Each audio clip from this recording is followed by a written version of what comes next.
कृष्टिं चेतस्सु कुर्वाणा सृष्टिं चापि सुधामयीं। कृष्टिं चेतस्सु कुर्वाणा सृष्टिं चापि सुधामयीं। शैवी दृष्टि प्रसन्ना सा कुर्याद् वृष्टिं कृपामयीं। यत्र वैचारिकं विश्वं भासते नित्यमुज्ज्वलं मानसे सन्निधत्तां नः सैवाभिनव भारती। ओजोमयी प्रसन्ना च प्रखरा चापि कोमला नवोन्मेषं विदध्यात् साभिनव भारती। सा तथाभिनव भारती। यत्र वैचारिकं विश्वं भासते नित्यमुज्ज्वलं मानसे सन्निधत्तां नः सैवाभिनव भारती। ओजोमयी प्रसन्ना च प्रखरा चापि कोमला नवोन्मेषं विदध्यात् सा तथाभिनव भारती। आदौ तावत् अभिनवगुप्त शोध संस्थानस्य कृते कृतवेदितां ज्ञापयामि। तस्य निर्देशकवर्येभ्यः साधुवादान् वितरामि। येषां समुद्यमेन द्विदिवसीया संगोष्ठी इयं समायोज्यते। यो दिने सम्पन्नस्य उद्घाटन सत्रस्य अवलोकनं मया तस्मिन्नेव काले विहितं। ज्ञातं मया यदस्य संस्थानस्य श्रीमद् अभिनवगुप्त शोध संस्थानस्य नवीनं भवनं सद्य एव निर्माप्यते। पुनः अभ्युदयश्च अस्य संस्थानस्य जायते संभाव्यते। एतत् सर्वं विज्ञाय मोमुदीति मे मनः। आचार्यवर्यैः कान्तिचन्द्र पाण्डेयैः या वल्लरी रोपिता, यह महान् उपक्रमः तैः विंशशतके विहितः, तस्य इदानीं प्रतिफलनं स्यात्। सा वल्लरी पुष्पिता अंकुरिता पल्लविता सम्यक् स्यात्। अस्य संस्थानस्य नवोन्मेषः भविष्यति इति अहं विश्वसिमि। इदानीं यह एव मया आचार्यप्रवराणां नवजीवन रस्तोगी महोदयानामपि अभिनवगुप्तस्य शास्त्रपरम्परायाम् अवदानम् अधिकृत्य अत्यन्तं विशदं व्याख्यानमपि श्रुतं। तस्माच्च मनाक् स्वाल्पमत्या यः प्रकाशः मया प्राप्तः, तस्य प्रकाशस्यैव आलोके यत्किञ्चित् यथामति विवेचनम् अभिनवगुप्तस्य अभिनवभारत्यां या व्याख्या पद्धतिर्विद्यते ताम् अधिकृत्य किञ्चित् अहं विवेचनं करिष्ये। एतत्तु अस्माभिः सर्वैः विज्ञायते एव यद् अभिनवगुप्तपादः यं कमपि विषयं स्पृशति स एव सर्वथा नवीनायते। यस्मिन् पथि असौ पदं निदधाति स एव पन्थाः अक्षुण्णः सञ्जायते। यद्वस्तु असौ शास्त्रे स्पृशति तत्सर्वम् अभिनवायते। अतएव यथा यो दिने आचार्यप्रवरैः रस्तोगिवर्यैः कथितं यद् अभिनवगुप्त इति तस्य वास्तविकं नाम नैव अभवत्। यत् किमपि असौ चिन्तयति, यत् किमपि असौ कल्पयति, साधयति वा, तत्सर्वम् अभिनवं भवति इति कृत्वा अभिनवगुप्त इति नाम गुरुवर्यैः तस्य गुरुभिः तस्मै दत्तम्। अतएव या व्याख्या पद्धतिर्वर्तते अभिनवगुप्तपादस्य, तत्रापि सर्वम् अभिनवं वर्तते। यत्किमपि टीकासु असौ करोति तस्य मौलिकप्रबन्धत्वं सर्वैः स्वीक्रियते इति तु जानीमः एव वयम्। आगममूला व्याख्या पद्धतिस्तस्य वर्तते, अवबोधमूलापि तस्य व्याख्या पद्धतिः वर्तते। एतत्तु सत्यमेव। किन्तु अभिनव प्रत्येकं व्याख्यायां तेन स्वकीयः पन्था, स्वकीया पद्धतिः स्वयमेव विशदीकृता। मालिनी विजय वार्तिक व्याख्या वा स्यात्, अन्यत्र वा व्याख्या स्यात्, लोचने वा स्यात्, अभिनव भारत्यां वा स्यात्, मदीया अस्य प्रबन्धस्य व्याख्याने का पद्धतिः स्यात् इति स्वयमेव आचार्यः विशदयति। अभिनव भारत्याः प्रागपि तेन दशपदार्थी व्याख्यायाः प्रत्यपादि। तो का सा दशपदार्थी वर्तते इति वयं तस्यैव शब्दैः शृणुमः। उपादेयस्य सम्पाठः तदन्यस्य प्रतीकनम्। उपादेयस्य सम्पाठः इति प्रथमं सोपानं, तदन्यस्य तद्व्यतिरिक्तस्य उपादेय व्यतिरिक्तस्य प्रतीकनं चिह्नीकरणं। स्फुटव्याख्या विरोधानां स्फुटव्याख्या स्फुटव्याख्या इति तृतीयं सोपानं, विरोधानां परिहारः इति चतुर्थं सोपानं, सुपूर्णता इति पंचमं, लक्ष्यानुसरणम् इति षष्ठं सोपानं, श्लिष्ट वक्तव्यांश निवेदनम् इति सप्तमं सोपानं, संगतिः पौनरुक्त्यानाम् इति अष्टमं, समाधान मनाकुलम् अनाकुलं समाधानम् इति नवमं, संग्रहश्च इति दशमम् इति कृत्वा दश पदार्थी तेन व्याख्यायाः निरूपितः, अतएव अयं व्याख्या प्रकारोऽत्र समाश्रितः इति आचार्यः स्वयमेव तत्र समाम्नाति। तो कथं दश पदार्थी अभिनव गुप्तस्य अभिनव भारत्यां नाट्यशास्त्र व्याख्यायां उपादीय तेन उपात्ता, कथं तेन अस्याः विनियोगः कृतः इति एकैकं सोपानम् आदाय किञ्चित् अवलोकनं वयं करिष्यामः। सोपानक्रमः व्याख्यायां वर्तते इति तु सत्यमेव, फलं तदाद्यैः परिकल्पितानां विवेकसोपानपरम्पराणाम् इति तत्र तेन आद्यैः परिकल्पितानां सोपानपरम्पराणां तत्र सूचना दत्ता, किन्तु स्वयमेव स्वकीयानि सोपानानि नवीनान्यपि असौ निर्माति। तो तैः सोपानैः आरोहं कृत्वा महाप्रासादं व्याख्याया नवीनम् असौ निर्माति इत्यपि सत्यं वर्तते। तो तत्र उपादेयस्य सम्पाठः तदन्यस्य प्रतीकनम् इति परस्परं सृष्टं परस्पर संबद्धं सोपानद्वयं वर्तते। नाट्यशास्त्रस्य यः पाठः वर्तते तत्र यः पाठः उपादेय तस्य ग्रहणं तस्य स्वीकारः, तद्व्यतिरिक्तस्य प्रतीकनं चिह्नीकरणम् इति आशयः मम मतौ प्रतिभाति इति सोपानद्वयी परस्परं सम्बद्धः वर्तते। उपादेय भिन्नस्य प्रतीकनम् उपादेयस्य च स्वीकरणम्। एतेन आधुनिकैः टेक्स्चुअल क्रिटिसिज्म इति यत् कथ्यते, पाठालोचनम् इति यत् कथ्यते, क्रिटिकल एडिशन निर्माणे यथा पाठस्य आलोचनं विधीयते, समीक्षात्मकः पाठः यथा निर्मीयते चीयते, तादृशी पद्धति तेन प्रायशः सहस्रं वर्षाणि प्राक् तेन उपात्ता इति वयं वक्तुं शक्नुमः। अयं पाठः यः उपादेय भिन्नः पाठः वर्तते स पाठः अग्राह्यः इति तु आशयः न वर्तते आचार्यस्य। सोऽपि पाठः कदाचित् साम्प्रदायिकः स्यात्, तस्य पाठस्य कापि परम्परा स्यात्, किन्तु अस्माकं यद् दर्शनं वर्तते, अस्माकं यत् चिन्तनं वर्तते, तद्धिया यः पाठः उपादेयः तस्य मया अत्र ग्रहणं क्रियते, तद् भिन्नः यः पाठः सोऽपि सूच्यते। तो अन्यैः आचार्यैः अयं पाठः स्वीकृतः, काचित् अन्या परम्परा वर्तते, तस्यां परम्परायाम् अयं पाठः स्वीकृतः स्यात्, स्वीकृतो वा वर्तते इति स्वयमेव आचार्यः सूचयति। इति तु अस्माकं प्रणाली वर्तते। ये टीकाकाराः सन्ति, मेघदूतस्य टीकाकाराः सन्ति, शाकुन्तलस्य टीकाकाराः सन्ति, शङ्करमिश्र प्रभृतयः, ते कासु कासु मात्रिकासु के पाठाः अस्माभिः अवलोकिताः, के प्राचीनाः पाठाः सन्ति, के साम्प्रदायिकाः पाठाः सन्ति, के च नवीनासु मात्रिकासु विलोकिताः पाठाः सन्ति इति सर्वं ते सूचयन्ति। तो आधुनिकैः क्रिटिकल एडिशन निर्माणे, समीक्षा पाठ संयुक्त संस्करण निर्माणे या पद्धतिः समाश्रीयते सा पद्धतिः अविज्ञाता नास्ति। अस्माकं ये प्राचीनाः टीकाकाराः सन्ति तेपि तां पद्धतिम् अवलम्बन्ते, किन्तु तेषां सम्प्रदायः कश्चन वर्तते, परंपरा सम्मतं पाठं ते गृह्णन्ति। अभिनवगुप्तस्य किञ्चित् जीवनदर्शनं वर्तते, तस्य कापि दृष्टिर्वर्तते। तो तां दृष्टिम् अवलम्ब्य नाट्यशास्त्रस्य समग्रं व्याख्यानं, नाट्यशास्त्रस्य महावाक्यत्वं, तत्र सुसंगतिं च असौ साधयति। तेन नाट्यशास्त्रम् एकं समन्वितत्वेन भासते। यूनिफाइड सिंगल डिस्कोर्स इति महावाक्यायमानत्वं नाट्यशास्त्रस्य असौ अनया पद्धत्या साधयति। तो तयैव पद्धत्या असौ कः पाठः चेतव्यः इति असौ सः निश्चिनोति। किञ्चित् उदाहरणं दत्वा अहं एतत् स्पष्टयितुम् इच्छामि।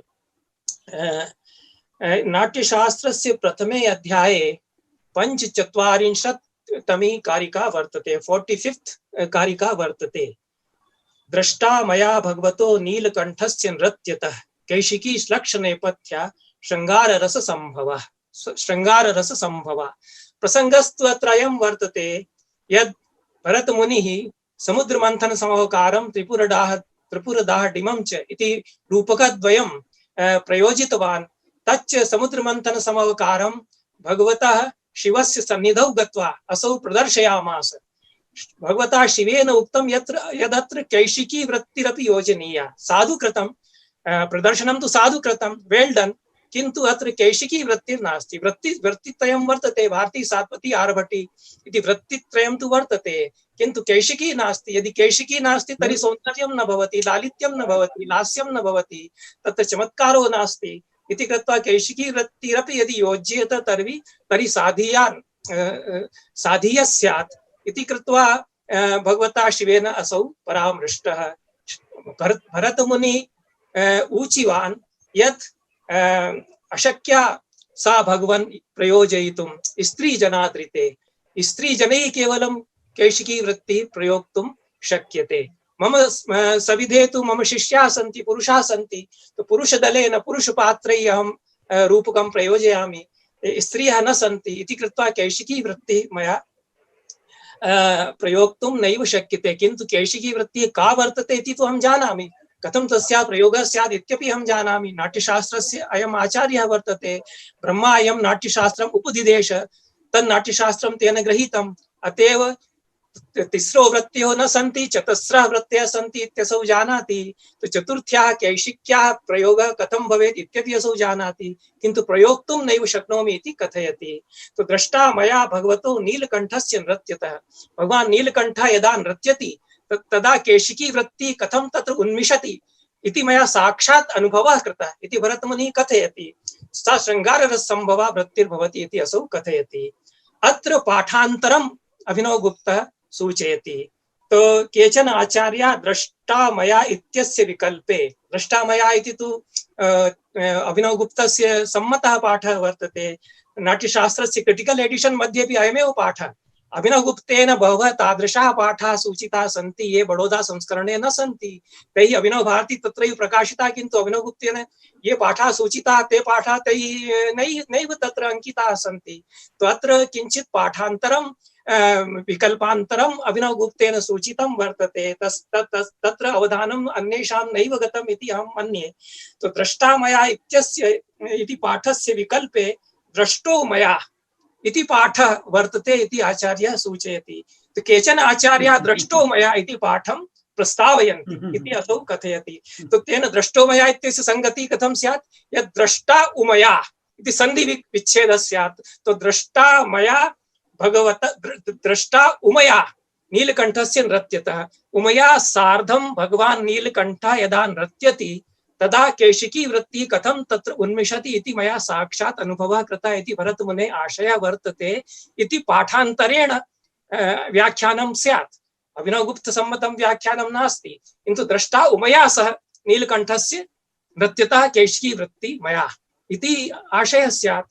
तो यदा उमा नृत्यति तदैव कैशिकी वृत्तिः भगवता नीलकण्ठस्य नर्तनेन आयाति, अन्यथा तु न आयाति इति व्याख्यानं स्यात्। एतत्तु इयं तु दुर्व्याख्या वर्तते इति आचार्यस्य अभिनवगुप्तस्य। अतएव सः पाठः साधीयः नास्ति, सः पाठः ग्राह्यः नास्ति इति तस्य कथनं वर्तते। कथं प्रमाणप्रतिपन्नं तस्य अभिनवगुप्तस्य यन्मतं वर्तते, तेन यः पाठः चितः सः कथं प्रमाणप्रतिपन्नः वर्तते इति वयम् अत्र पश्यामः।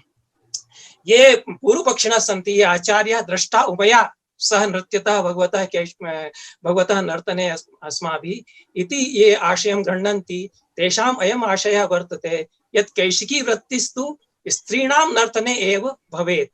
भरतेन स्वयमेव उक्तं यदि स्त्रियः न सन्ति अतएव अहं कैशिक्याः प्रयोगं कर्तुं नैव शक्नोमि। भगवान् शिवः केवलं यदि नृत्यति तर्हि कैशिकी वृत्तिः न स्यात्, यदा उमापि नृत्यति तर्हि कैशिकी वृत्तिः स्यात् इति तेषां तर्कः वर्तते। अयं तर्कस्तु सर्वथा निराकृतः अभिनवगुप्तेन, अत्यन्तमेव मार्मिकतया निराकृतः तेन।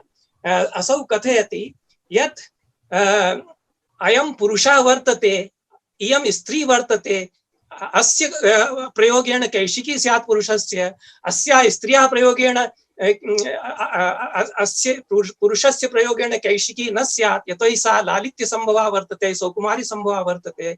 स्त्रियः प्रयोगेण कैशिकी स्यात् इति नैव मंतव्यं। देहेन वस्तुतः कैशिक्याः उन्मेषो न जायते, चेतनया जायते। यदि चैतन्ये शक्तिर्वर्तते, यदि चेतनायां स्त्री स्थिता वर्तते, शक्तिर्वर्तते, चैतन्यं यदि निर्मलं वर्तते, तर्हि कैशिक्याः उन्मेषः तत्र स्यात्। या लालित्य संभवा लास्य संभवा सौकुमारी संभवा या वृत्तिर्वर्तते तस्याः वृत्तेः तत्र उन्मेषः अवश्यं स्यात्। पुरुषः नृत्यति स्त्री नृत्यति एतेन वस्तुतः अंतरं नैव जायते। तस्य चेतसि तस्य पुरुषस्य चेतनायां तस्याः स्त्रियः चेतनायां शक्ति तत्वं समुल्लसति वा न वा, स्पंदनं शक्ति तत्वस्य भवति वा न वा। यदि शक्ति तत्वं तत्र समुल्लसति स्पन्दते तर्हि स्त्री तत्वं तत्र समुल्लसति। स्त्री तत्वं यदि तत्र समुल्लसति तर्हि कैशिक्याः उन्मेषः अवश्यमेव जायेत इति। अभिनवगुप्तस्य तु पदावली अत्यन्तमेव विलक्षणा वर्तते। यावन् निज हृदय रस विलसत् विकस्वर निर्वार चमत्कार पवित्रता न जाता भगवता इव तावत् शिक्षा शतैरपि वैचित्र्यमनाहार्यम् इति पूर्वमेव तेन उक्तं। यत् असौ अभिप्राय इति यत् मया उक्तमेव यत् केवलं भगवतः एव चित्तं तादृशं निर्मलं वर्तते यत् सर्वाः वृत्तयः तत्र उन्मिषन्ति।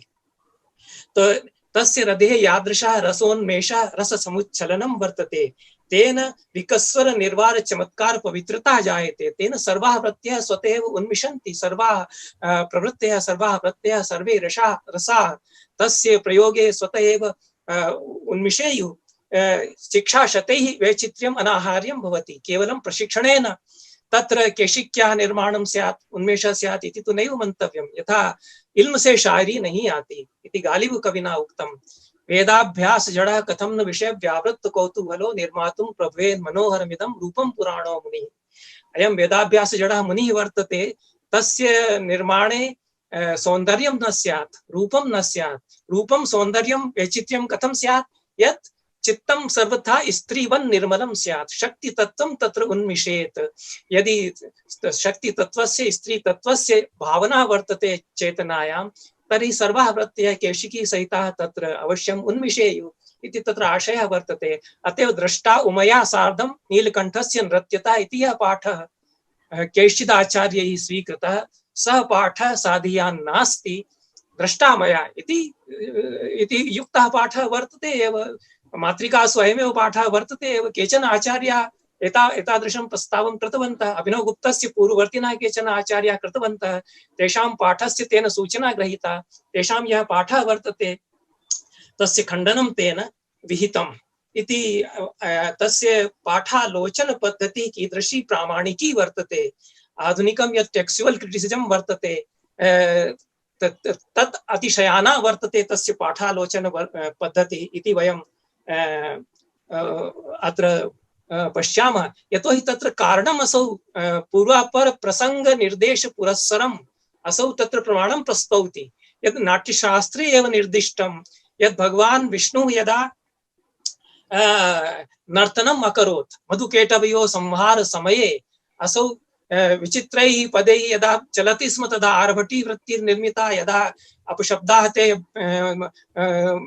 तौ भाषत स्म मधुकेटवौ तेषाम् अपशब्दानां प्रयोगे भारती वृत्तिः विनिर्मिता आर्भटी वृत्तिः विनिर्मिता। एवमेव विचित्रैः अंगहारैस्तु देवो लीला समन्वितैः बबन्ध यत् शिखापाशं कैशिकी तत्र निर्मिता। भगवान् विष्णुः विचित्रैः अंगहारैः मधुकेटव संहार पूर्वं लालित्येन स्वकीयं शिखापाशं यथा बबन्ध तेन कैशिकी वृत्तिः तस्य प्रयोगे निर्मिता। तो भगवान् विष्णुरपि पुरुषः वर्तते तस्य प्रयोगेण कैशिकी वृत्तिः निर्मिता इति नाट्यशास्त्रे स्वयमेव भरतमुनिना उक्तम्। अतएव पुरुषस्य प्रयोगे कैशिकी वृत्तिर्न स्यात् इति मन्वानैः कैशिदाचार्यैः उमया इति यः पाठः तत्र निवेशितः स्वीकृतो वा सः पाठः प्रमाणप्रतिपन्नो नास्ति इति प्रमाणपुरस्सरम् आचार्यः अभिनवगुप्तः साधयति। आचार्यः अभिनवगुप्तः स्वकीये व्याख्याने पाठस्य साधनाय पाठालोचनाय शतं प्रायान् पूर्ववर्तिनः आचार्यान् उद्धरति। एतावान् विस्तृतः परिधिः अध्ययनस्य अन्यस्य कस्यचित् आचार्यस्य नैव वर्तते इति तु आचार्य प्रवरैः रस्तोगिवर्यैरपि यो दिने प्रतिपादितं यद् के आचार्याः तेन न पठिताः। महान् खलु तस्य वर्तते अध्ययनस्य परिधि। कोलः टीकाकारः संग्रहकारः शातकर्णी कश्मकुट्टः नखकुट्टः राहुलः शकलीगर्भः कीर्तिधर भट्टतण्डु मातृगुप्तेन नाट्यशास्त्रस्य कारिकासु व्याख्यानं लिखितं तत्तु विलुप्तं, किन्तु मातृगुप्तस्य कारिका अभिनवगुप्तेन उद्धृताः सन्ति। शातकर्णी, अश्मकुट्ट, नखकुट्ट, हर्षेणापि वार्तिकं लिखितमासीत् नाट्यशास्त्रे, तद् वार्तिकं नैव प्राप्यते, किन्तु हर्षं स्मरति उद्धरति आचार्यः अभिनवगुप्तः। शङ्कुक भट्टनायक इत्यादीनां तु मतानि असौ उद्धृत्येव तेषामपि ग्रन्थाः विलुप्ताः। भट्ट लोल्लट् भट्ट शङ्कुक भट्टनायकादीनां तेषां कारिकाः क्वचित् क्वचित् भट्टनायकादीनाम् अभिनवगुप्तस्य व्याख्यानात् अस्माभिः प्राप्यन्ते। तो तैः किं लिखितमिति अस्माभिः ज्ञायते। तो तेन नाट्यशास्त्रस्य पाठालोचने या समग्रता विद्यते अभिनव भारत्यां सा अपूर्वा एव वर्तते। न केवलं नाट्यशास्त्र व्याख्यातारः तेन उद्धृताः, किन्तु अन्ये ये दार्शनिकाः सन्ति, भर्तृहरि, भगवान् भर्तृहरि इति कृत्वा तेन व्याकरण विषयकं व्याख्यानं भर्तृहरेः सर्वथा स्वीकृत्य अत्यन्तं सूक्ष्मतया विवेच्य अत्र अभिनवभारत्याम् उद्धृतं वर्तते। यथा रस्तोगिवर्यैरपि यो दिने सम्यक् प्रत्यपादि। भामहः, दण्डी इति चिरन्तनः आचार्याः सन्ति। यदुक्तं चिरन्तनैः इति कृत्वा चिरन्तनानाम् आचार्याणाम् उद्धरणानि अभिनवगुप्तेन दत्तानि। ईश्वरकृष्णः, सांख्यकारः, कपिलः, कणादः, कौटल्यः, कालिदासः, आनन्दवर्धनः द्विः अभिनवभारत्याम् उद्धृतः वर्तते। अन्यत्र सरदयालोककारः इति नाम्नापि आनन्दवर्धनः उद्धृतः वर्तते। ध्वन्यालोक इति ग्रन्थस्य नाम अभिनवगुप्तेन नैव गृहीतं, किन्तु सरदयालोक इति नाम ग्रन्थस्य द्विः अभिनवभारत्यां तेन गृहीतं वर्तते। तेन सरदयालोक इत्येव कदाचित् संज्ञा स्यात्। ध्वन्यालोक इति यः ग्रन्थः इदानीं स्मर्यते। मम तावत् इयं मतिर्वर्तते यद् अभिनवगुप्तस्य लोचन टीका यदा प्रकाशम् आयाता तदानीं सरदयालोक इति ग्रन्थस्य ध्वन्यालोक इति संज्ञा विहिता। यतो हि तेन कथं परा पश्यन्ति मध्यमा वैखर्यः इति चतस्रः वाचः प्रति उद्योतं ध्वने उन्मेषे भासन्ते इति अत्यन्तमेव समीचीनतया सूक्ष्मदृशा प्रत्यपादि। तेन च ध्वनेः आलोकः अयं ग्रन्थः प्रत्यभासत, तेन ध्वन्यालोक इति संज्ञा अस्य संजाता। यथा अभिनवगुप्तः जानाति, स्वीकरोति, अस्य ग्रन्थस्य संज्ञा सरदयालोक इत्येव आसीत्। आनन्दवर्धनेनापि क्वचित् ध्वन्यालोक इति नाम वर्तते इति नैव सूचितम्। इति कश्चन विशेषः अभिनवगुप्तस्य व्याख्यासु अस्माभिः वर्तते।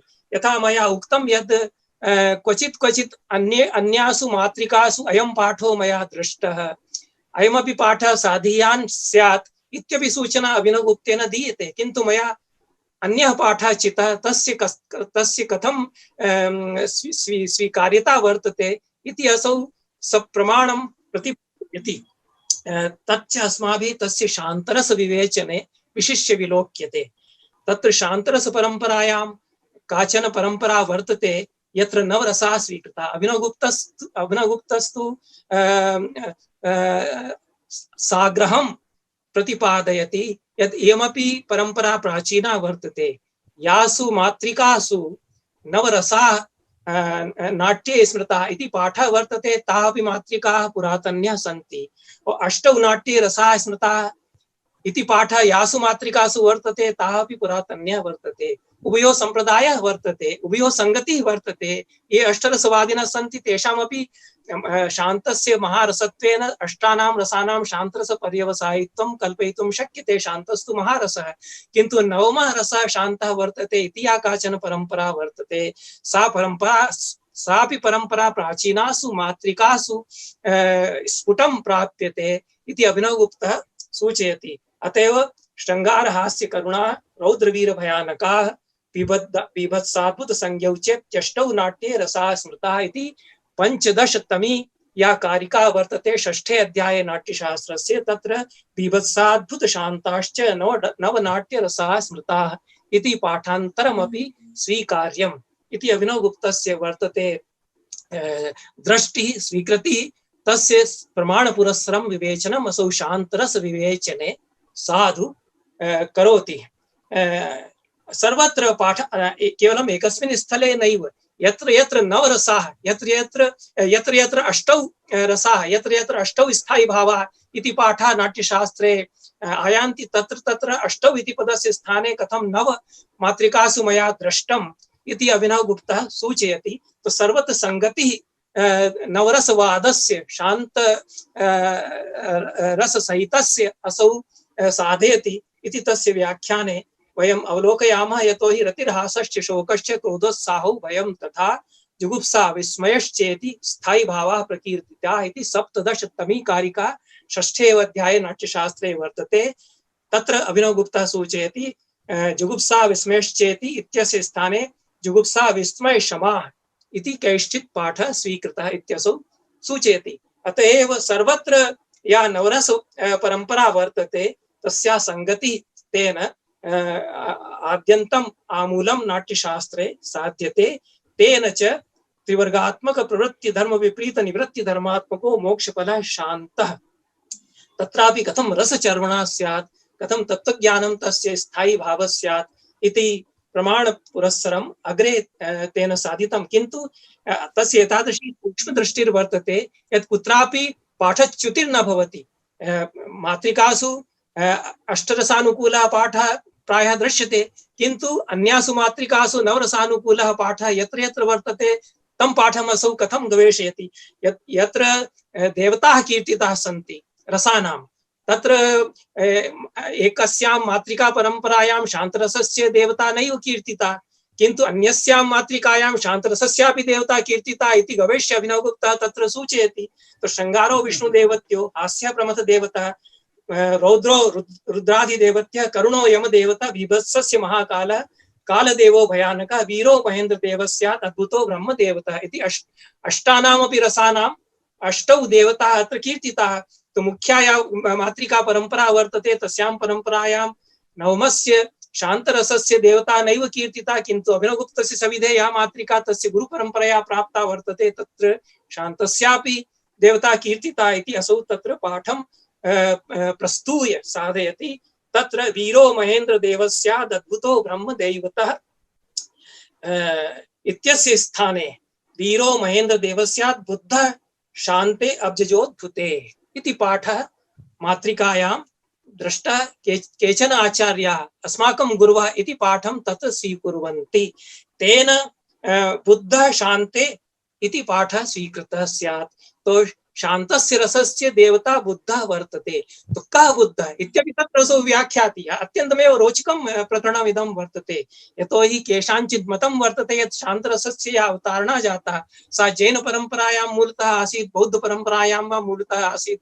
अभिनवगुप्तस्य तु अन्यथा धिः वर्तते। सः असौ कथयति यत् केषाञ्चित् व्याख्यानं वर्तते यत् सुगतः बुद्धः स एव देवता वर्तते, स एव देवः वर्तते शान्तरसस्य इति केषाञ्चित् व्याख्यानं। किन्तु बुद्धः प्रबुद्धः यः जनः वर्तते स एव अस्य अधिदेवः। यः मुक्तः वर्तते स एव शान्तरसस्य अधिदेवता इति अस्माभिः व्याख्यानं स्वीकरणीयं। तो बुद्धो जिनः परोपकारैकपरः प्रबुद्धो वा इति व्याख्यानद्वयं तेन कृतम्। इति व्याख्यानद्वयं तत्र तेन खण्डनं न कृतम् इति तस्य उदारता वर्तते। तो यह जिनः बुद्धः वर्तते सोऽपि देवता स्वीकर्तुं शक्यते, सोऽपि शान्तरसस्य देवः स्वीकर्तुं शक्यते। किन्तु यह मुक्तः वर्तते, जीवन मुक्तः वर्तते, परोपकार धिया जीवनम् इदानीं निर्वहति, सोऽपि अस्य देवः स्वीकर्तुं शक्यते इति तस्य प्रतिपादनं वर्तते। तो कथं यह मया पाठः चितः तस्य संगतिः आद्यन्तं ग्रन्थे मया साधनीया इति एतादृशी सूक्ष्मा दृष्टिः सर्वत्र आचार्यस्य वर्तते इति वयम् अवलोकयामः। इति संक्षेपेण एकम् एते जटिलाः प्रसंगाः सन्ति। यथाशक्ति यथामति अहं किञ्चित् सरलीकरणं विधाय वच्मि। यदि स्पष्टं नैव भवति तर्हि हिंदी भाषायामपि व्याख्यानं कर्तुं शक्नुयाम्, किन्तु संस्कृते बहु कालात् नैव भाषणं कृतम् इति संस्कृते भाषमाणस्य मम कश्चन आनन्दः जायते इति स्वाभ्यासाय संस्कृते वच्मि। यदि भवतां कष्टं भवति तर्हि अहं क्षन्तव्यः, किन्तु अत्यन्तमेव रुचिकरं प्रकरणं वर्तते। षष्ठाध्याये दशमी या कारिका वर्तते तत्र नाट्यसंग्रहः उक्तः भरतमुनिना। रसाभावा अभिनया धर्मी वृत्ति प्रवृत्तयः सिद्धि स्वरास्तथा तोद्यम गानं रंगश्च संग्रहः इति 11 पदार्थानां संग्रहः वर्तते। एते 11 पदार्था एव नाट्यविश्वं निर्मान्ति। एतेषां विनियोगेन समग्रं रूपकं समग्रः नाट्यप्रयोगः विजृम्भते इति तत्र संगतिः वर्तते। अतएव महावाक्यत्वं वर्तते नाट्यशास्त्रस्य इति अभिनवगुप्तः सप्रमाणं साधयति यत् कथं एकैकशः रसाभावा विनया इत्यादयः ये 11 कोटयः सन्ति ते नाट्यशास्त्रे विवेचिताः सन्ति। आद्यन्तं तेषां विनियोगेन कथं रूपकप्रयोगः भवति इति भरतमुनिना अत्र प्रत्यपादि तेन नाट्यशास्त्रे महावाक्यता भवति। अत्र पाठान्तरं प्राप्यते। तो अस्य पाठस्य सूचना अभिनवगुप्तेन नैव गृहीता। इदं पाठान्तरं केरल संस्करणे प्राप्यते। तदपि संस्करणं प्राचीनं स्यात् किन्तु अभिनवगुप्तेन कुत्रापि तस्य सूचना नैव गृहीता। एतेन अन्यस्य प्रतीकनम् इति या शैली तस्य वर्तते। क्वचित् क्वचित् तस्य परिहारो मया क्रियते। कश्चित् पाठः स्यात् तस्य परम्परा कापि स्यात् किन्तु सः पाठः नैव स्वीकरणीयः। तत् 13 कोटीनां परम्परा काचित् केरल संस्करणे अस्माभिः प्राप्यते। तत् संस्करणं पिशारोटी महोदयेन पूर्वं सम्पादितं। तत्र 11 कोटयस्तु ता एव सन्ति किन्तु प्रकृतिः उपचारः इति कोटिद्वयं तत्र सन्निवेशितं। तेन 13 कोटयः सञ्जाताः। अस्य पाठस्य कुत्रापि सूचना अभिनवगुप्तेन नैव गृहीता। तेन तत्र परिहारः यः कृतः तत् मौनं व्याख्यानम् इति कृत्वा सः पाठः तथा प्राचीनः तथा साम्प्रदायिकः न वर्तते इति अस्माभिः ग्राह्यम् इति। बहवः एतादृशाः प्रसङ्गाः सन्ति, बहवः तादृशाः पाठाः सन्ति येषां विवेचनम् अभिनवगुप्तेन कृतं। तत्र विस्तारो मा भूत् इति धिया अहं तत् परिहृत्य विरोधानां परिहारः इति यत् तृतीयं सोपानं वर्तते तद्विषये किञ्चित् वदामि। या 10 कोटि वर्तते, 10 सोपानात्मिका या पद्धतिर्वर्तते उपादेयस्य सम्पाठः तदन्यस्य प्रतीकनं विरोधानां स्फुटव्याख्या इति तृतीया कोटिर्वर्तते। तो तृतीया कोटिर्या वर्तते स्फुटव्याख्या इति तस्य अस्माभिः उदाहरणं ज्ञातुं शक्यते। नाट्यशास्त्रस्य केवलं प्रथमैव या कारिका वर्तते तस्या कारिकायाः व्याख्याने प्रणम्य शिरसा देवौ पितामह महेश्वरौ नाट्यशास्त्रं प्रवक्ष्यामि ब्रह्मणा यदुदाहृतम्। अस्य अत्यन्तमेव विस्तरशो व्याख्यानम् अस्या कारिकायाः अभिनवगुप्तेन विहितम्। अत्र या 10 सोपानात्मिका या कोटि समूहः या 10 सोपानात्मकः वर्तते तत्र स्फुटव्याख्या इति कोटिरपि विनियुज्यते, विरोधानां परिहारः इति कोटिरपि विनियुज्यते। अन्याः याः कोटयः सन्ति सुपूर्णता इति कोटिरपि तत्र विनियुज्यते। तो तत्र अभिनवगुप्तस्य अयम् आशयः वर्तते। शिष्टस्यांशस्य निवेदनम् इत्यपि कोटिः तत्र विनियुज्यते।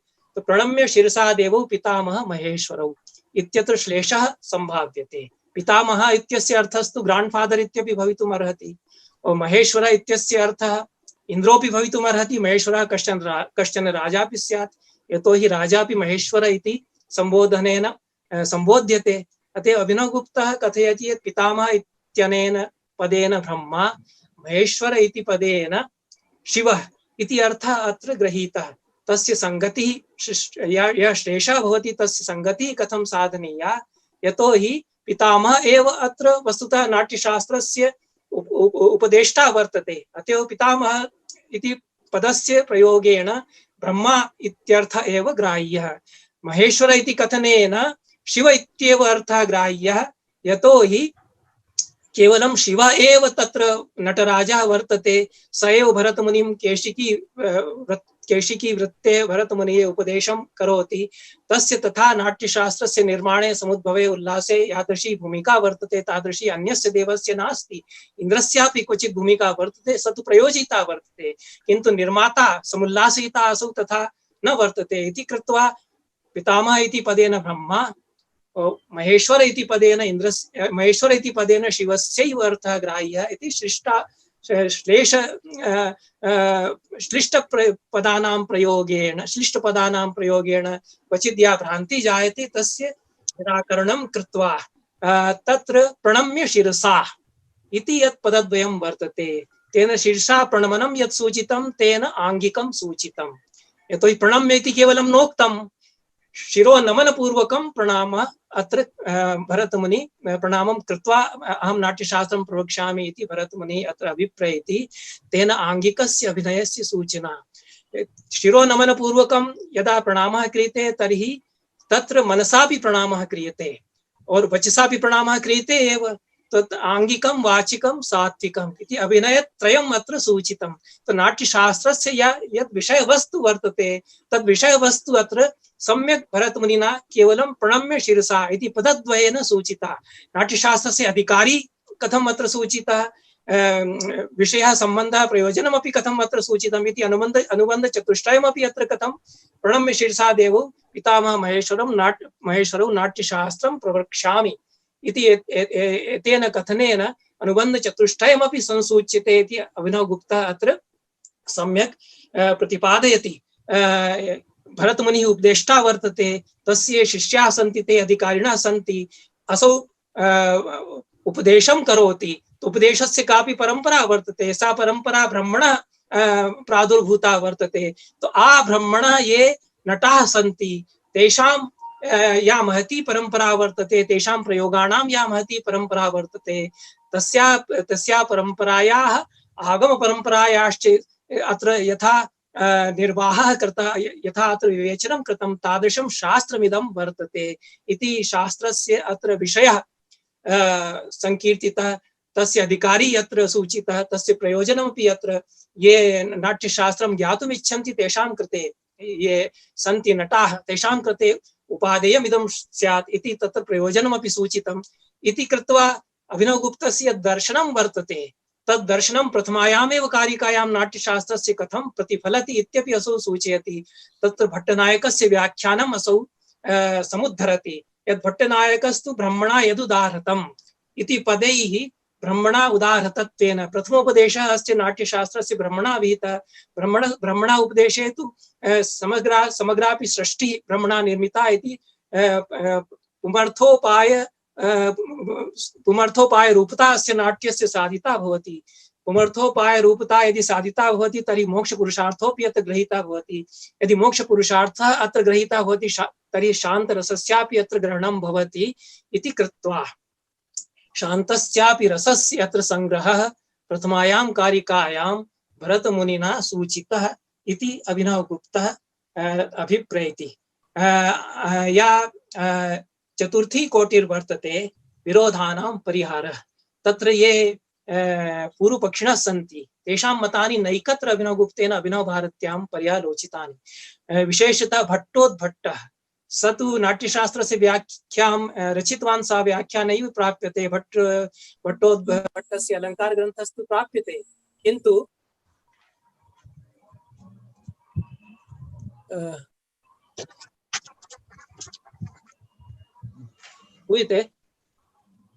श्रूयते वा न वा? श्रूयते सर्। यतोहि मध्ये मध्ये आगति, तेन ध्वनिः रुध्यते। नाट्यशास्त्रस्य भट्टोद्भट्टस्य यद् व्याख्यानं वर्तते तत्र क्वचित् अन्यथा प्रतिपादनं भट्टोद्भट्टेन कृतं।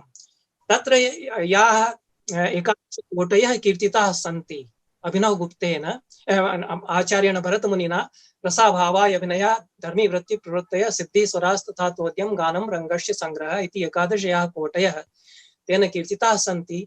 तत्र भट्टोद्भट्टस्य ईदृशी विमतिः वर्तते यदत्र क्रमः नास्ति, तो क्रमभङ्गो भरतमुनिना विहितः इति भट्टोद्भट्टः स्वकीये व्याख्याने पक्षं स्वकीयं उत्थापितवान्।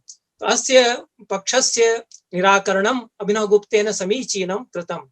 अभिनवगुप्तः कथयति यद् अत्र क्रमं प्रति तथा आग्रहः न वर्तते, यतोहि रसस्तु सर्वत्र अनुस्यूतः वर्तते, भावाः सर्वत्र अनुस्यूताः सन्ति। अतएव रसः पर्यवसाने अनुभूयते, तस्य नामनिर्देशः पर्यवसाने करणीयम् आसीत् इति यद् भट्टोद्भट्टेन कथितं तत् समीचीनं नास्ति इति नाट्यशास्त्रस्य यन्मर्म वर्तते, यत् स्वारस्यं वर्तते, तद् अनुसृत्य अभिनवगुप्तः अत्र विरोधी मतानि यानि सन्ति तानि पर्यालोचयति। विशेषतः केचन नास्तिक दुर्योपाध्यायाः सन्ति। ते भरतमुनि विरचितम् इदं शास्त्रं नास्ति, एकस्य ग्रन्थकर्तुः अयं ग्रन्थः न वर्तते। तो नैके शास्त्रकाराः नैकानि मतानि तेषाम् अत्र सम्प्रविष्टानि सन्ति। यथा आधुनिकाः आचार्याः विद्वांसः कथयन्ति यद् अत्र अन्वितिः न वर्तते नाट्यशास्त्रे, अत्र बहवः प्रक्षेपाः सन्ति, तो एकस्य ग्रन्थकारस्य समीचीनतया एकं मतम् अत्र नास्ति इति केचन आचार्याः अभिनवगुप्तात् पूर्वमपि कथयन्ति स्म। तेषां संज्ञा अभिनवगुप्तेन नास्तिक दुर्योपाध्यायाः इति विहिता। ते तु आचार्याः नास्तिक दुर्योपाध्यायाः सन्ति। तेषां मतं तेन अत्यन्तमेव गहनतया गंभीर विवेचन पुरस्सरं निराकृतं। कथं च नाट्यशास्त्रे सर्वत्र सुसंगतिर्वर्तते, सर्वत्र अन्वितिः वर्तते। नाट्यशास्त्रम् एकं महावाक्यं वर्तते इति आचार्येण तत्र सूचितं। सा संगति कथं वर्तते? यदत्र आदौ प्रश्नपञ्चकं वर्तते। नाट्यशास्त्रं कथं ब्रह्मन् उत्पन्ना कस्य वा कृते कीदृशश्चास्य प्रयोगः इति पञ्च प्रश्नाः मुनिभिः भरतमुनेः सम्मुखम् उत्थापिताः। तो तेषां पञ्च प्रश्नानां विवेचने नाट्यशास्त्रस्य संगतिः वर्तते। अन्यत्र षष्ठे अध्याये यह नाट्यसंग्रहः वर्तते 11 कोटि रूपः, तस्य सर्वस्य 11 कोटि रूपस्य नाट्यसंग्रहस्य विवेचने समग्रस्य नाट्यशास्त्रस्य संगतिर्वर्तते इति कृत्वा तत्र अन्वितिः वर्तते नाट्यशास्त्रे। महावाक्यायमानम् इदं शास्त्रं वर्तते, भरतमुनि प्रणीतमेव वर्तते इति अभिनवगुप्तेन सप्रमाणं साधितम् इति। तेन सुपूर्णता, होलिस्टिक अप्रोच इति यत् कथ्यते, तत् सुपूर्णता तेन सोपानारोहण क्रमेण सामग्र्यं कथं व्याख्यायां समुल्लसति इति सुपूर्णता तेन अधिगता। यतो हि समग्रमपि नाट्यशास्त्रं कथं शैव दर्शन सम्मतं वर्तते इति वस्तुतः अभिनवगुप्तस्य आशयः वर्तते। अत्र 36 अध्यायाः सन्ति। तेषु 36 अध्यायेषु शैव दर्शन सम्मतानि 36 तत्वानि कथम एकैकशः प्रतिपादितानि प्रत्यध्यायम् इति अभिनवगुप्तस्य अभिनवभारत्यां तेन साधितम्। तो ये मंगलश्लोकाः वर्तन्ते, यथा ध्वन्यालोके ये प्रति उद्योतं ये उपसंहारश्लोकाः वर्तन्ते, तेषु उपसंहारश्लोकेषु परा पश्यन्ति मध्यमा वैखरी इति प्रति उद्योतं कथम इमाः वाचः विजृम्भन्ते, तो ध्वने उन्मेषे का भूमिका एतासां वाचः कोटीनां भवति इति तत्र तस्य आशयः वर्तते। तथैव अत्र नाट्यशास्त्रस्य 36 अध्यायेषु शैवदर्शनसम्मतानां 36 तत्त्वानां कीदृशी भूमिका वर्तते इति तस्य आशयः वर्तते। तदनुसृत्य अभिनवभारत्याम् असौ विवेचनं विहितवान्। अत्र विस्तारस्य तथा समयः नास्ति, किन्तु उदाहरणमेकं स्वीकृत्य विवेचनं कर्तुं शक्यते। तेन किं भवति यत् 36 तत्त्वैः समग्रं विश्वं निर्मीयते। समग्रं यद् ब्रह्माण्ड जातं वर्तते, कोस्मोस् इति यद् वर्तते, तस्य निर्माणं शैवशास्त्रे सदाशिवात् धरित्रीं यावत् 36 तत्त्वानि यानि सन्ति तैः ब्रह्माण्डस्य निर्मितिः रचना भवति। तो तथैव ब्रह्माण्डस्य समग्रस्य रचना नाट्यस्यापि निर्माणे भवति इति ब्रह्माण्ड रचनायाः सृष्टि रचनायाः तादात्म्यं समाधिः काचन वर्तते नाट्य रचनया इति अभिनवगुप्तः एतेषां 36 तत्त्वानां विनियोजनं नाट्यशास्त्रस्य निर्माणे, नाट्यशास्त्र ग्रन्थस्य निर्माणे कथं वर्तते, कथं च नटस्य प्रयोगे एतेषां 36 तत्त्वानां विनियोजनं वर्तते इति अत्र साधयति। तो प्रत्यध्यायम् असौ साधयति। प्रत्यध्यायं प्रायशः यानि 36 तत्त्वानि सन्ति, शिवः, शक्तिः, सदाशिवः, ईश्वरः, विद्या, माया, माया पंचकंचुकानि सन्ति, कला, विद्या, राग, कालः, नियतिः इति 11 तत्त्वानि शैवशास्त्रे नवीनानि सन्ति। 25 तत्त्वानि पुरुषः, प्रकृतिः, महत्, अहंकारः इत्यादयः।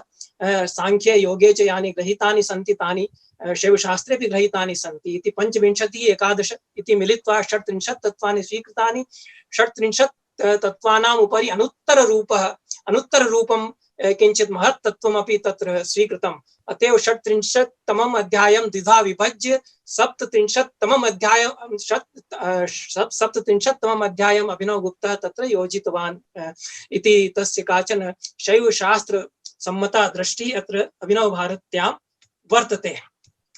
तो प्रथमः यः अध्यायः वर्तते तस्य मंगलपद्ये अभिनवगुप्तेन इदं मंगलपद्यं प्रस्तुतं विश्वबीज प्ररोहार्थं मूलाधारतया स्थितं धर्तृशक्तिमयं वन्दे धरणीरूपमीश्वरम्।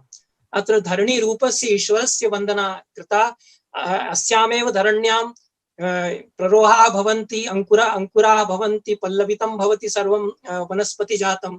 तो विश्वबीजम् अत्र प्ररोहति। तो शिवः धरणीरूपः वर्तते, तस्मिन् विश्वबीजं प्ररोहति इति कृत्वा शिवः तत्र वन्दितः और शक्तिमयः शिवः वन्दितः। तो धर्तृशक्ति तस् धारण शक्ति तस्मिन् शिवे वर्तते।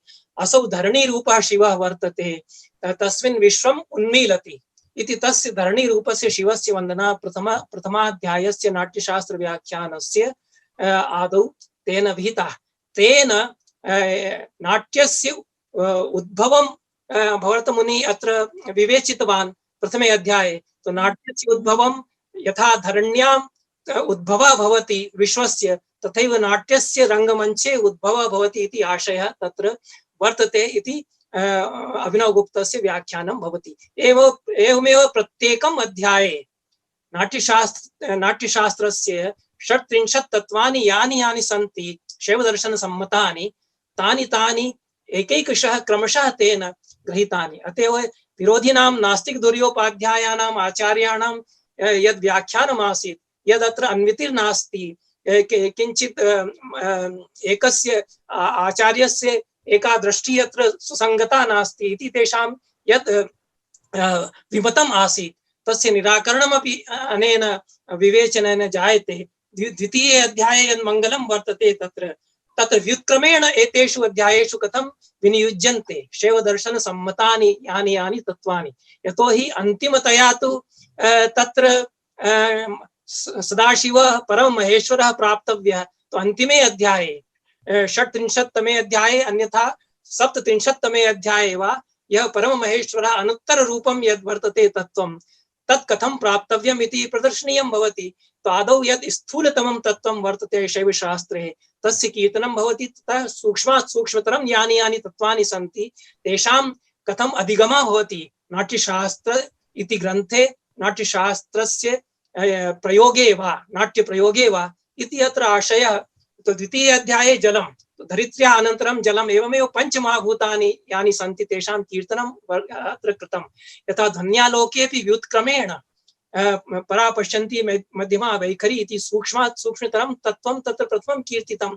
तत्र तु अन्यः क्रमः वर्तते। अत्र स्थूलात् स्थूलतमं यत् तत्त्वं वर्तते तत् प्रथमं कीर्तितं। नाट्यप्रयोगे अयमेव क्रमः साधीयान् भवति इति कृत्वा अत एव शैवशास्त्रसम्मता दृष्टिः शैवदर्शनस्य सृष्टिप्रक्रिया कथं नाट्यशास्त्रे प्रत्यध्यायं संगच्छते, कथं च नाट्यप्रयोगेऽपि यथा नटः परमशिवः भूत्वा महानट इव नाट्ये यां सृष्टिम् उन्मीलयति सा तु ब्रह्मांड सृष्टिः यथा उन्मील्यते महानटेन परमशिवेन तत्तुल्या भवति, तदात्मिका भवति इति आशयः तत्र विशदी भवति इति अभिनवगुप्तस्य व्याख्यानं वर्तते।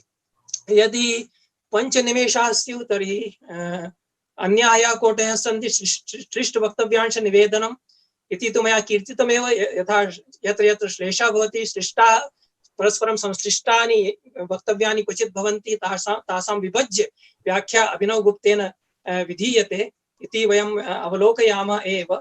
एवं च पुनरुक्त्यानां संगतिः अनाकुलं समाधानं संग्रहश्च।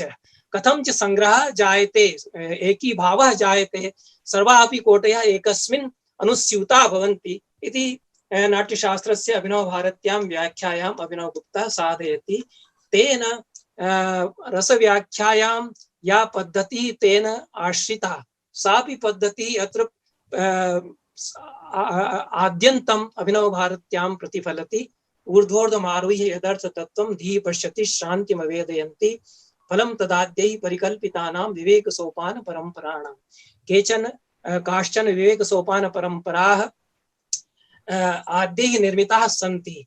ताः विवेक सोपान परंपराः आश्रित्य ऊर्ध्वम् ऊर्ध्वम् आरुह्य मया यानि तत्त्वानि अवलोकितानि तानि अत्र अनुस्यूतानि इति तु आशयः वर्तते एव, किन्तु द्वितीयः श्लोकः यः तत्र वर्तते तस्य तत्र कश्चन क्लेशः भवति व्याख्याने, कः आशयः इति कृत्वा तमपि श्लोकम् अहम् अत्र प्रस्तौमि, विद्वांसः विचारयन्तु। चित्रं निरालम्बनमेव मन्ये प्रमेय सिद्धौ प्रथमावतारं सन्मार्गलाभे सति सेतुबन्ध पुरप्रतिष्ठादिन विस्मयाय। एतत्तु चित्रं यत् प्रमेय सिद्धौ प्रथमावतारं निरालम्बनम् एव इति मन्ये इति अभिनवगुप्तः अत्र कथयति। पूर्वस्मिन् श्लोके तु कथयति यद् यत्किमपि मया अधिगतं तत् विवेक सोपान परंपराः या आद्यैः निर्मिताः सन्ति तासाम् अवरोहणेन मया अधिगतम्। अत्र किञ्चित् विरुद्धमेव कथयति यद् प्रमेय सिद्धौ यत् प्रथमावतारं वर्तते तं प्रथमावतारः तं प्रथमावतारम् अहं निरालम्बनमेव मन्ये। कस्यापि आलम्बनं कृत्वा मया प्रमेय सिद्धिर्विहिता इति तु नैव मन्तव्यम्। तत्तु स्वयं अवतरति, स्वयं उन्मिषति मदीयायां बुद्धौ इति विचित्रमेव किञ्चित् तथ्यं वर्तते इति अभिनवगुप्तः कथयति। इदं मम प्रस्तावः अयं वर्तते। तादृशं व्याख्यानं कर्तुं शक्यते, अन्येषाम् अन्यथा व्याख्यानं कदाचित् स्यात्, किन्तु अभिनवगुप्तस्य अयमेव आशयः अत्र प्रतीयते यद् स्फुरणं भवति मदीयायां चेतनायां यानि यानि तत्त्वानि स्वतः स्फुरन्ति, तादृशः आगमः वर्तते तस्य चेतनायां यत् स्वतः तानि तत्त्वानि स्फुरन्ति। परस्ताच्च अन्यैः यानि सोपानानि निर्मितानि तान्यपि मया विलोक्यन्ते, तो तेषाम् आरोहणं कृत्वापि तदेव तत्त्वम् अधिगम्यते। तो सन्मार्ग लाभे सति सेतुबन्ध पुरप्रतिष्ठादिन विस्मयाय। तो निरालम्बनमेव मया प्रमेय सिद्धिर्विहिता। प्रमेय सिद्धे प्रथमावतारः निरालम्बनतयैव मदीये चैतन्ये समजनि अनन्तरं च सन्मार्ग लाभः मया अधिगतः, तेन सेतुबन्धः कर्तुं शक्यते, सेतवः निर्मातुं शक्यन्ते, पुरं च तत्र स्थापयितुं शक्यते व्याख्यायाः इति संभाव्यते। किन्तु चित्ते यदि स्पन्दः न भवति परम महेश्वरस्य शक्तितत्त्वस्य, तर्हि वस्तुतः तत्त्वदर्शनं न भवति इति। तत्त्वदर्शनं चित्ते साक्षात् मया प्रथमम् आदौ विहितम्, अनन्तरं च यानि यानि सोपानानि आद्यैः आचार्यैः निर्मितानि सन्ति तान्यपि अवलोकितानि, उभयोः संगतिर्मया साधिता। स्वकीये चैतन्ये उन्मेष रूपेण यत् परमतत्त्वं मया साक्षात्कृतं तस्य व्याख्याने संगति अन्यैः पूर्ववर्तिभिः यानि सोपानानि निर्मितानि तानि सोपान्यानि आरुह्यापि तदेव तत्त्वम् अधिगन्तुं शक्यते इति उभयोः संगतिः मया साधिता इति कदाचित् आशयः आचार्यस्य अत्र प्रतीयते।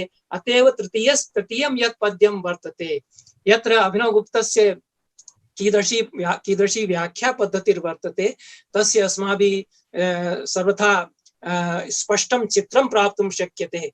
तस्मात् सतामत्र न दूषितानि मतानि तान्येव तु शोधितानि। अतएव यानि सोपानानि आद्यैः निर्मितानि तान्यपि सन्तु, तान्यपि स्वीकर्तव्यानि, तानि मया नैव दूषितानि, यतोहि किन्तु तानि मया शोधितानि। यद् मदीये चैतन्ये स्फुरणं जातं तद्धिया तद्दर्शनेन शैव शास्त्र सम्मतेन दर्शनेन तानि सोपानानि मया शोधितानि, तेषां पुनर्निर्माणं पुनः रचनापि मया कृता। एतेन